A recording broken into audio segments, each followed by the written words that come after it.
जय श्री माता जी। हम पहले श्री माता जी को प्रणाम करके श्री माता जी से अनुमति लेते हैं कि श्री माता जी, हम अपने सूक्ष्म तंत्र को बेहतर करने के लिए कुछ योगासनों का और सूक्ष्म क्रियाओं का प्रयोग कर रहे हैं। कृपया हमारी सहायता कीजिए। तो सबसे पहले हम रिलैक्स होकर बैठ जाएंगे, दोनों पैर सीधे कर लेंगे, गहरी सांस लेंगे और श्वासों से अपना तालमेल बिठाएंगे। उसके बाद पंजों को हिलाना है। तो सबसे पहले हम पंजों की उंगलियां हैं उसको मूवमेंट देंगे। पंजों की उंगलियों को 4-5 टाइम्स अपनी काउंटिंग कर लें। 10 टाइम्स कर सकते हैं, 20 टाइम्स कर सकते हैं। और उसके बाद पंजों को करेंगे हम। ये हमारे पंजों के जोड़ों को खोलने के लिए, पंजों को फ्री करने के लिए हम एक्सरसाइज कर रहे हैं। अब ये सामने की ओर स्ट्रेच कर रहे हैं पंजों को, फिर हम इसको पीछे की ओर स्ट्रेच करेंगे। ये भी 5 to 7 टाइम्स काउंटिंग अपन करते हुए कर सकते हैं। अब क्या करेंगे, इसके बाद हम एक पैर को उठाएंगे और थाई पर रखेंगे अपने अगले पैर की, और उसके बाद हम इसको क्लॉकवाइज और एंटी क्लॉकवाइज घुमाएंगे। तो मान लिया कि क्लॉकवाइज को हम 5 बार घुमा रहे हैं, तो 5वीं बार हम अपोजिट डायरेक्शन में एंटी क्लॉकवाइज इसे घुमा लेंगे। और ये हम देख रहे हैं कि मूलाधार चक्र के लेफ्ट राइट मूलाधार का पोर्शन कर रहे हैं, तो उस पर दबाव आना चाहिए। तो इससे हमारा मूलाधार भी ठीक होगा, साइटिका की प्रॉब्लम, स्पॉन्डिलाइटिस की, और साथ ही साथ हमारे मूलाधार और सिटिंग प्लेस की जो हमारी बैठक बनती है, हम उसमें अच्छे से कंफर्टेबल अपने ध्यान के लिए बैठ पाएंगे। कॉन्स्टिपेशन की प्रॉब्लम भी बहुत हद तक इससे ठीक होती है। साथ ही साथ हमारे सभी अंगों का इसमें योगदान रहता है। देखिए, हम अगले पैर से इसे घुटने से लेते हुए फोल्ड करते हुए दबा रहे हैं, और यहाँ पे हमारे घुटने, थाई और पैरों की पूरी तरह एक्सरसाइज हो रही है, ऊपर के भाग की भी हो रही है। तो आसानी से हम इसको काउंटिंग करते हुए 5 टाइम्स, 10 टाइम्स अपने समय अनुसार और क्षमता अनुसार कर सकते हैं। गति सांसों की गति हम यहाँ पर सामान्य रखेंगे। अब उसके बाद थोड़ा रिलैक्स होंगे, गहरी सांस लेंगे और बैठ कर देखेंगे। हमें इसको हर बार अपने आप को देखना है कि हमारी क्या स्थिति हो रही है। हम इसे बैठ के देखें, अपने न चक्रों पर देखें। आराम से करना है, कोई जल्दी नहीं है, लेकिन हमको ये आराम से अपने ऊपर देखते जाना है कि इसका वर्कआउट हो रहा है। मेन हम जो भी कर रहे हैं उसका वर्कआउट हो रहा है। अब हम ना बटरफ्लाई एक्सरसाइज करेंगे। बटरफ्लाई एक्सरसाइज को ये देखिए, हम लोग ऊपर नीचे बड़े आराम से कंफर्टेबल कर रहे हैं। इसमें अभी कोई जल्दी वाला नहीं कर रहे हैं, आराम से बैठ के हम कंफर्टेबल कर रहे हैं। अपने सहस्त्रार पर अटेंशन देते हुए और मूलाधार पर अटेंशन देते हुए, दोनों पर अटेंशन देते हुए हमने ये एक्सरसाइज की, और दोनों पॉइंट पे देखेंगे। इससे मूलाधार और स्वादिष्ठान दोनों को लाभ मिलता है। साथ ही साथ हमारी इन अंगों से संबंधित इन चक्रों से संबंधित अंगों को भी लाभ मिलता है। ये एक और एक्सरसाइज है, मूलाधार एक्सरसाइज। तो श्री माता जी ने जो मूलाधार और स्वादिष्ठान में शुद्धि की एक्सरसाइज कराई हैं, उसका लिंक मैंने डिस्क्रिप्शन बॉक्स में डाला हुआ है। तो आप श्री माता जी जैसे एक्सरसाइज करा रही थी सभी को, उस एक्सरसाइज के साथ भी कर सकते हैं। मूलाधार के लिए यहाँ पे हम अपने पैरों को आगे पीछे मूव कर रहे हैं, और हाथ से दूसरे हाथ से दूसरे पैर के द्वारा बॉडी को सपोर्ट मिला था। अब हम यहाँ देखते हैं कि क्या हमारे हाथों में क्या महसूस होता है, क्या जो हमने किया उसके बाद हमारे मूलाधार चक्र पर, हमारे बैठने की पोजीशन में कुछ अंतर आया क्या, ये हमको चेक करना है। अब हम स्वादिष्ठान के लिए ये मूवमेंट कर रहे हैं। तो इस मूवमेंट में हमारे जो नीचे के जॉइंट्स हैं, मूलाधार की हड्डी के ऊपर वाला, जब बैठने पर जो जॉइंट्स आते हैं, उन जॉइंट्स को हमको मूव करना है, हिलाना है। तो हम देखिए कैसे मूव किए थे। अभी हम यहाँ देख रहे हैं कि स्वादिष्ठान चक्र में क्या असर आया इस मूवमेंट से। स्वादिष्ठान का स्थान हमारे अंगूठे में है। अब हम लिवर के लिए देखते हैं कि लिवर को हम कैसे स्वस्थ रख सकें। तो हमारे पैकेज में हमने पूरा ध्यान रखने की कोशिश की है कि हम ये आधा घंटे के टाइम में सभी अंगों का, सभी चक्रों का ध्यान रखते हुए हम अपनी एक्सरसाइज करें, योग करें। तो इसमें हमने राइट पैर को ऊपर लिया था और लेफ़्ट हाथ ये रीढ़ की हड्डी को सीधा रखा है। लेफ़्ट हैंड से राइट पंजे को घुमाते हुए पकड़ा है। अब श्वास गहरी लेने के बाद हमने सहस्त्रार पर अपनी अटेंशन को टिका दिया है और राइट हैंड को पीछे ले गए हैं। अब सामान्य सांस कर दिए। एक बार गहरी सांस लेके सामान्य सांस लेना है। 30 सेकंड तक कम से कम रुकना है ताकि हमारी बॉडी में खिंचाव बना रहे, लीवर पर खिंचाव आए। इससे हमारा ये अर्ध मत्स्येंद्र आसन है।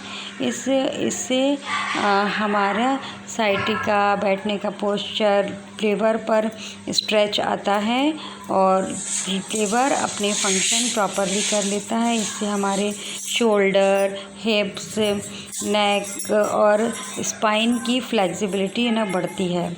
शोल्डर और हिप्स खुलते हैं और ये हमारे डाइजेशन को इम्प्रूव करता है और हमारी जो उत्सर्जित क्रिया हैं वो भी अच्छे से होती हैं। अगला आसन हम ये गौमुख आसन देख रहे हैं।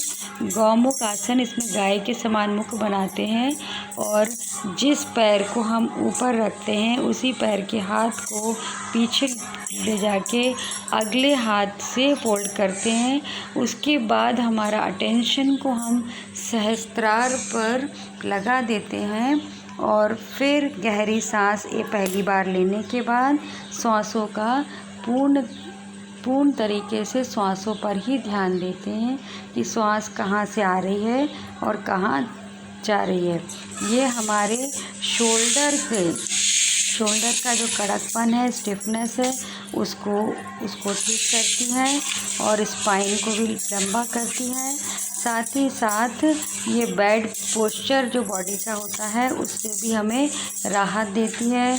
तनाव, चिंता न कम करता है और किडनी को भी उत्तेजित करता है। हाई ब्लड प्रेशर को भी कंट्रोल करता है। तो गौमुख आसन हमारे लिए बेहद ज़रूरी है कि ये हमें इतनी सारी समस्याओं से दूर रखता है। पेट के अंगों की पालिश करता है, पाचन में सुधार लाता है, कब्ज में भी लाभ होता है और पैंक्रियास और डायबिटीज़ के रोगियों के लिए ये बेहद लाभदायक है। और हम इसका अपने चक्रों पर स्थिति देखें तो हम पाएंगे कि चक्र पहले से स्ट्रेस, चक्रों के बीच का जो तनाव है वो कम हो गया है। अब हम आराम से पद्मासन में बैठ सकते हैं। अगर हमसे पूर्ण पद्मासन ना बने तो हम अर्ध पद्मासन एक पैर से भी बैठ सकते हैं। अब ये हम करने जा रहे हैं नाभि चक्र की एक्सरसाइज। तो नाभि चक्र के लिए हम पहले पद्मासन में बैठ गए। ज़रूरी नहीं है, आप जिस आसन में कंफर्टेबल हो उसमें बैठ सकते हैं। तो पद्मासन में बैठने के बाद हाथों को पीछे से हमने एक दूसरे से जोड़ लिया है, अच्छे से पैक कर लिया है और अपनी ठुड्डी के बल से ठुड्डी को ज़मीन से लगा दिया है। गहरी सांस लेते हुए हम आगे की ओर आए थे। फिर हमने सामान्य सांस की और सांस लेते हुए फिर हम पीछे की ओर आ गए। अब हम देखेंगे कि हमारी स्थिति क्या है। इसको हम कई बार दोहरा सकते हैं, 2-3 बार दोहरा सकते हैं। और उसके साथ साथ हम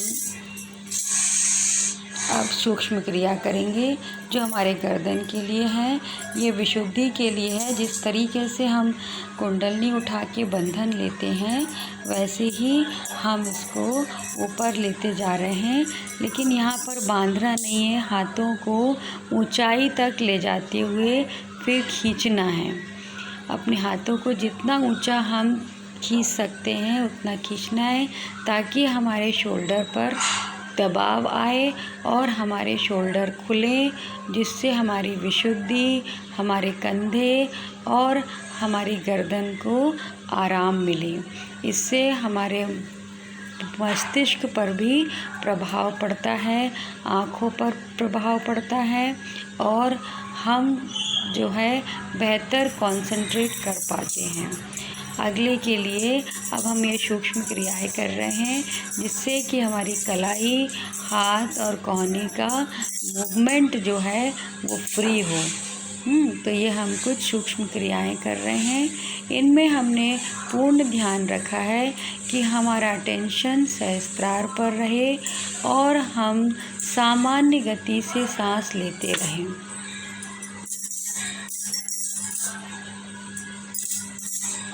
ये हम कंधे पर जोर दे रहे हैं।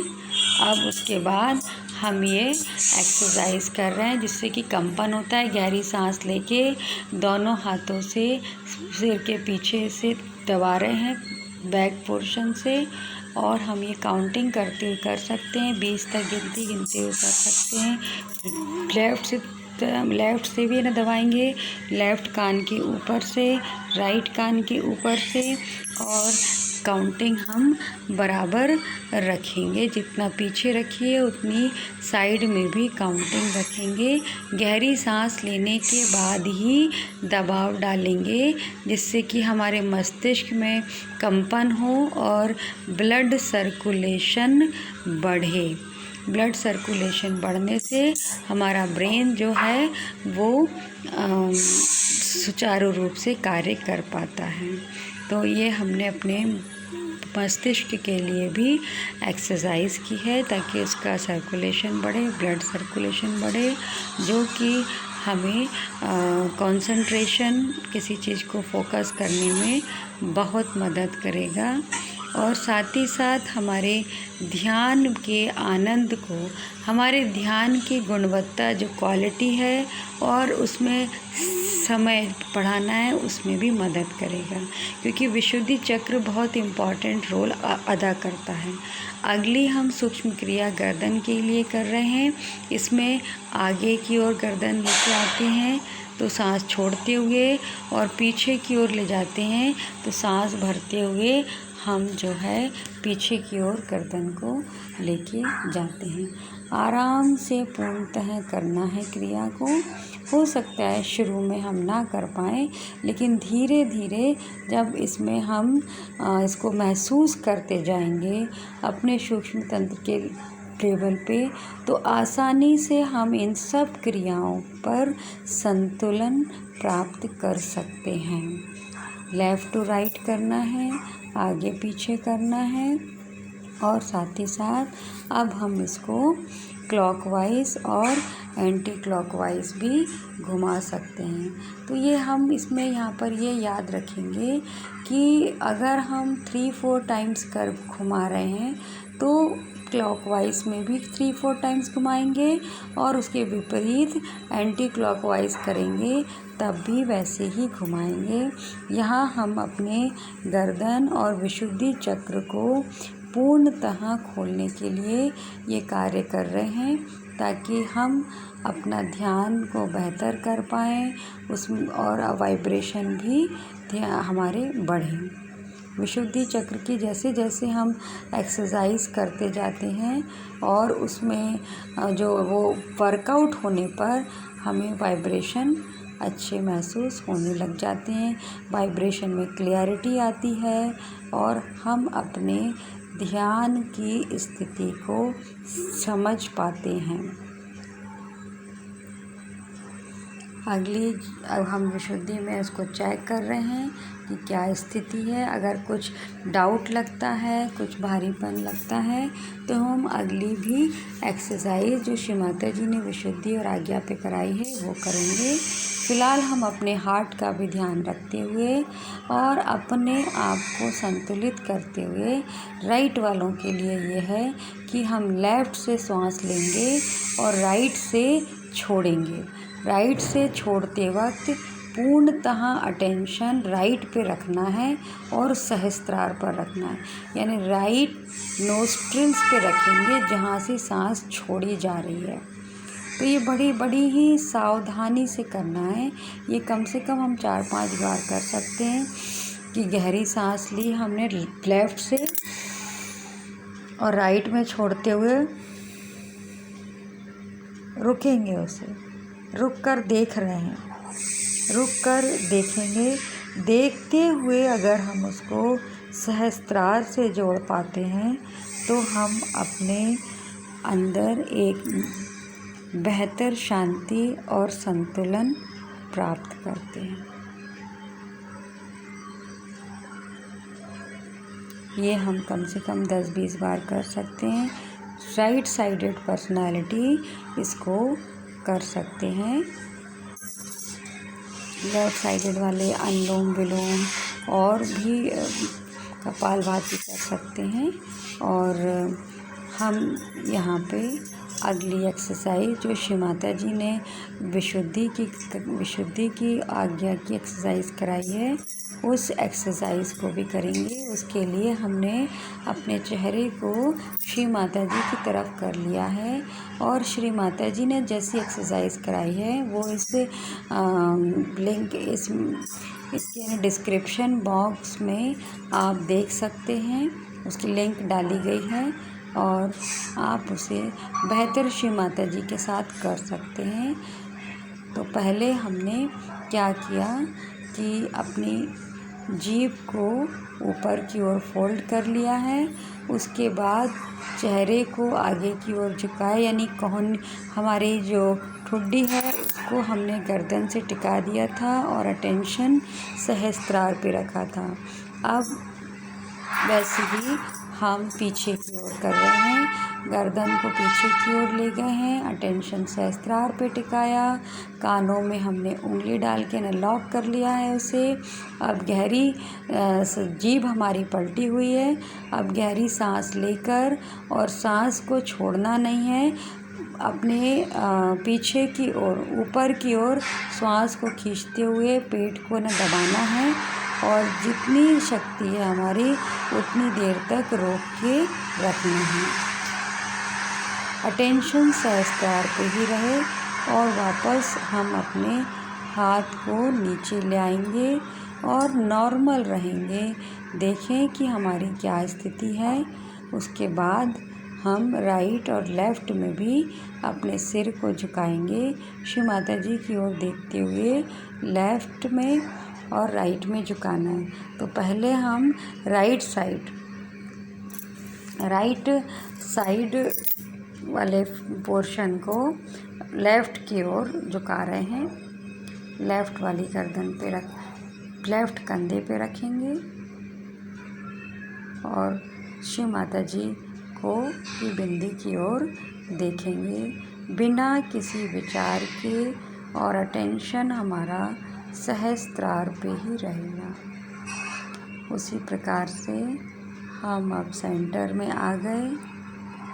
अब हम लेफ़्ट विशुद्धि के लिए अपने राइट साइड की गर्दन को राइट साइड के कंधे पर रखेंगे। सामने श्री माता जी का फ़ोटो है।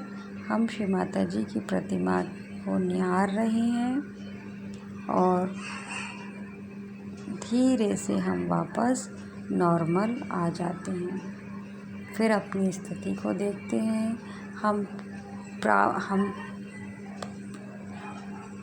पाते हैं कि हमारा कुंडलनी जो है पूर्णतः सहस्त्रार को भेदन करती हुई आ गई है और हम बेहतर चैतन्य महसूस कर रहे हैं।